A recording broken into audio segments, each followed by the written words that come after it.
दुर्ग में देर शाम पुराने विवाद के चलते दो गुटों में हुई मारपीट में हुआ खूनी संघर्ष, जिसमें एक की अस्पताल ले जाते हुई मौत, तो वही दूसरे का अस्पताल में इलाज जारी। दुर्ग के वार्ड 7 लुचकीपारा में रविवार की देर शाम पुराने विवाद को लेकर दो गुटों में हुई मारपीट, जिसमें इस खूनी लड़ाई में एक पक्ष के लोगों ने चाकू से ताबड़तोड़ वार कर दूसरे युवक को गंभीर रूप से घायल कर दिया, जिसके बाद आनन फानन में गंभीर रूप से घायल युवक के परिजनों द्वारा जिला अस्पताल लाया गया, जहां उसकी गंभीर हालत देख डॉक्टरों ने शंकराचार्य अस्पताल के लिए रेफर कर दिया, जहां गंभीर रूप से घायल आकाश शर्मा को डॉक्टरों ने मृत घोषित कर दिया है। आपको बता दें कि मिली जानकारी के अनुसार इस मारपीट की लड़ाई में मृत हुआ आकाश शर्मा का नाम दुर्ग पुलिस की लिस्ट में गुंडा बदमाश की सूची में दर्ज है। वहीं मृतक के परिजनों ने इस मामले पर हिंदू संगठन से जुड़े लोगों पर आरोप लगाते जिला अस्पताल में अपना आक्रोश जताया है। वहीं मौके पर पहुंची दुर्ग कोतवाली थाना पुलिस ने मामले की जांच शुरू कर दी है। भाभी एक गाड़ी में थे, दोनों गाड़ी में आकाश भैया और विशाल शर्मा थे। आकाश शर्मा को इन्होंने घेर लिया और तीनों जने चाकू मारने लग गए।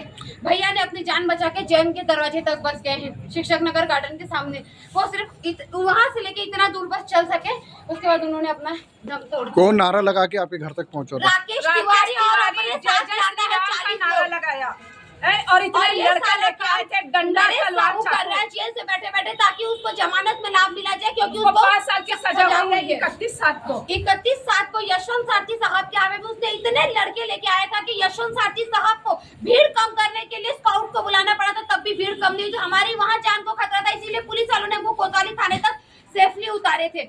वहाँ हम 3 लेडीज और हमारे घर के 3 आदमी मौजूद थे जिस दिन सजा पड़ी थी। अभी क्या हुआ है? अभी आकाश शर्मा को तो यही बात में रिपोर्ट नहीं लिखने के खातिर हम पूरी मीडिया आई थी। मीडिया के पास गए हो तो आपको भुगतना पड़ेगा। एसपी साहब ने बोला था हमको यहाँ। विजय साहब। अब वो कौन सा एसपी था ध्रुव यहाँ पुराने कोर्ट में, वो मेरे को नहीं मालूम। मैं एसपी साहब के पास भी गई थी, कैमरा वहाँ का भी चेक कर सकते हैं। और पूरा कैमरा चेक करो, पूरा कैमरा चेक करो, आप रिपोर्ट तो लो। ध्रुव थाने की पुलिस ने रिपोर्ट भी नहीं ली, कैमरा चेक थाना सबके लिए बना है, थाना सबके लिए बना है। लेकिन ऐसा क्यों कहा जाता है कि हम आप लोग बाहर निकलो, रिपोर्ट आप लोग की नहीं लिखी? क्यों ऐसा कहा जाता है? थाना तो सबके लिए है, किसी एक के लिए थाना नहीं है। कल भी हमारी रिपोर्ट नहीं लिख रहे थे सर, इसलिए हम सेक्टर 6 गए थे वहाँ कोतवाली में। सेक्टर 6 और देवार कसारी डी का, और ये हमेशा लड़के लोग को दल के लाता है, जय जय श्री राम का नारा लगवाता है और घर में तोड़ फोड़ करवाता है। राकेश तिवारी कल रात में भी 40-50 लड़के आए थे, डंडा चाकू तलवार लेके पूरा दरवाजा तोड़े हैं। रात में मकान बाजू वाले का ऑटो तोड़ दिए कि ये विशाल की ऑटो है करके, उसकी ऑटो को चकनाचूर कर दिए, जो पटेल चौक में लाके खड़े करे हैं। ऑटो वहाँ पटेल चौक पेट्रोल पंप में, और हम किराए के मकान में तोड़ दिए, दरवाजा तोड़ दिए, दरवाजा सारे लड़के लेके पूरे शरीर में चोट लगाए। डॉक्टर ही बताएगा, हमें क्या मालूम। हमारे सामने तो हमारे लड़के को मृत घोषित कर दिया, इसीलिए उन्होंने रिफर किए हैं शंकराचार्य। अभी यहाँ पे जिला अस्पताल में बोल दिया। 2 मिनट रुके, पूछेंगे आपसे। हाँ, सत्य प्रकाश सर सेक्टर 6 में गए थे, उन्होंने हमको बोला कि आप लोग यादव सर से बात कीजिए, मेरी बात हो गई है, तीनों को अंदर करेंगे। सत्तू देवार, राकेश साहू और राकेश तिवारी, और जो लड़कों को लेके आता है उन लड़कों को, और इनके घर साहू परिवार की रानी औरत जो उचकाती है, जो राकेश तिवारी के साथ संबंध में है, उन सबको मैं अंदर करने के लिए बोले थे। लेकिन यादव जी ने हमारा फोन काट दिए भरे थाने में, और उन्होंने बोले कि मैं कोई कार्रवाई नहीं कर सकता, आपको जो ठीक लगता है। और योगेश चंद्राकर थाने से भगा दिया। योगेश चंद्राकर और रानी साहू दोनों रिश्तेदार हैं। और योगेश चंद्राकर ने बोला आप पहले आकाश शर्मा और विशाल शर्मा को लेके आइए। और हमने जब भी हमारे घर वाले तक कल रात में घर में थे, आकाश भैया की तो आंख में तकलीफ है, वो अस्पताल में 4 बजे रात में इसी अस्पताल में थे। 4 बजे रात में यही अस्पताल में लेके हमारे घर में मुझे छोटे छोटे बच्चे और मम्मी घर में थे। मेरा बेटा मेरे घर में नहीं है, दूसरे के घर में चले गया डर के मारे। आपको पता है शाम में अभी उन लोग घर से निकले हैं, हम लोग ग्रीन चौक गए थे रतन यादव से बात करने के लिए।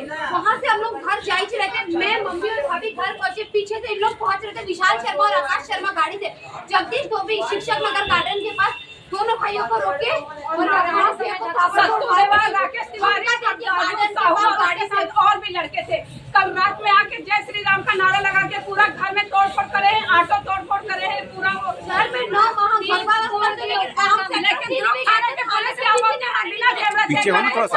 आप लोग वापस चले जाओ। कल रात में बोला राकेश तिवारी ने भरे थाने में साहू सर को कि मैं 5 लाख मर्डर करूंगा, विशाल शर्मा का मर्डर करूंगा, लेकिन ना थाने और हमारी सुने ही नहीं। ये पुलिस वाले बोलते हैं कि तुम बाहर भागो। मैं गर्भावस्था में रात में थाने में बोल रही हूँ, सर क्या बचाइए, सर बचाइए। अब सूरज भैया को मार करके सबसे बड़े वाले भैया को उनको थाने के बाहर दौड़ा रोड में दौड़ा दिया, बांस बल्ला लेके। अनिल सिंह जो और ना कुछ नहीं किया, मैं उनके पास हाथ पर जोड़ी, सर जल्दी चलिए, लेकिन वो बाहर तक नहीं निकले। कल रात में इनको दौड़ा दिए।